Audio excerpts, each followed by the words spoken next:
नमस्कार। शुभ संध्या के साथ एक बार फिर मैं हाजिर हूँ। आज के एपिसोड में हम आपको सुनाने जा रहे हैं विश्व प्रसिद्ध पुस्तक पंचतंत्र की कहानी, जिसके लेखक हैं विष्णु शर्मा। तो आइए सुनते हैं पंचतंत्र की कहानी में एक बेहद ही रोचक कहानी, जिसका नाम है ठग और ब्राह्मण।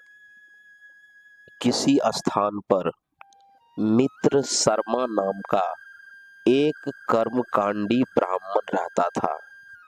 एक दिन दूर के एक गांव में जाकर वह अपने यजमान से बोला, यजमान जी, मैं अगली अमावस्या के दिन यज्ञ कर रहा हूँ, उसके लिए कोई हष्ट-पुष्ट पशु दे दो।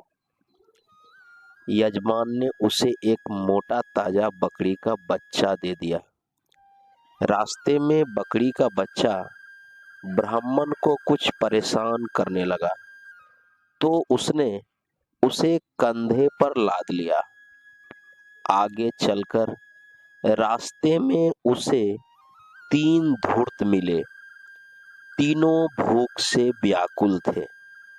वे सोचने लगे कि क्यों न इस ब्राह्मण से यह बकरी का बच्चा हथियाकर आज इसी से अपनी भूख मिटाई जाए। यह विचार आते ही उनमें से एक धूर्त भेष बदलकर किसी अन्य मार्ग से जाकर ब्राह्मण के रास्ते में बैठ गया। जब ब्राह्मण वहां से गुजरने लगा तो उस धूर्त ने उससे कहा, पंडित जी, यह क्या अनर्थ कर रहे हो? ब्राह्मण होकर एक कुत्ते को कंधे पर बैठाए लिए जा रहे हो। ब्राह्मण बोला, अंधे हो क्या, जो बकरे को कुत्ता बता रहे हो? मुझ पर क्रोध क्यों करते हो विप्रवर? यह कुत्ता नहीं बकरा है तो ले जाइए, मुझे क्या। मैंने तो ब्राह्मण जानकर आपका धर्म भ्रष्ट न हो जाए इसलिए बता दिया। अब आप जाने और आपका काम। कुछ दूर जाने पर ब्राह्मण को दूसरा धूर्त मिल गया। वह ब्राह्मण से बोला, ब्राह्मण देवता, ऐसा अनर्थ, अरे ऐसा अनर्थ किस लिए? इस मरे हुए बछड़े को कंधे पर लाद कर ले जाने की क्या आवश्यकता पड़ गई? मृत पशु को छूना तो शास्त्रों में भी निषेध माना गया है।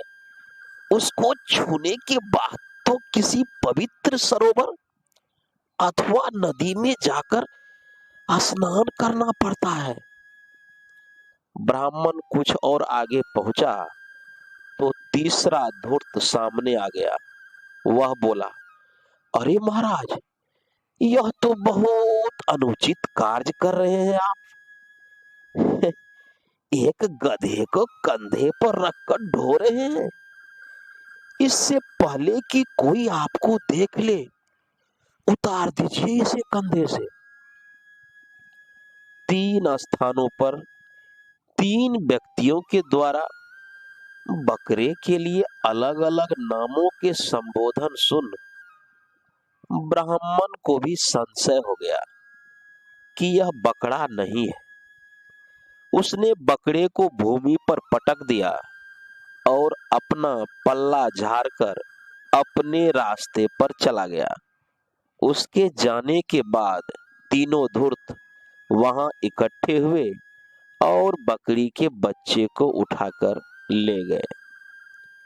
अभी आप सुन रहे थे पंचतंत्र की कहानी, विष्णु शर्मा जी द्वारा लिखित कहानी का वाचन आपका दोस्त अरविंद कुमार भरगामा अररिया का था।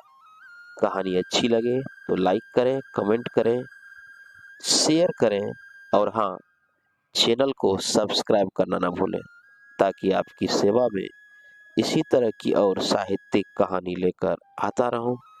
मिलते हैं अगली वीडियो में, तब तक के लिए लेते हैं आपसे इजाजत। जय हिंद, जय भारत।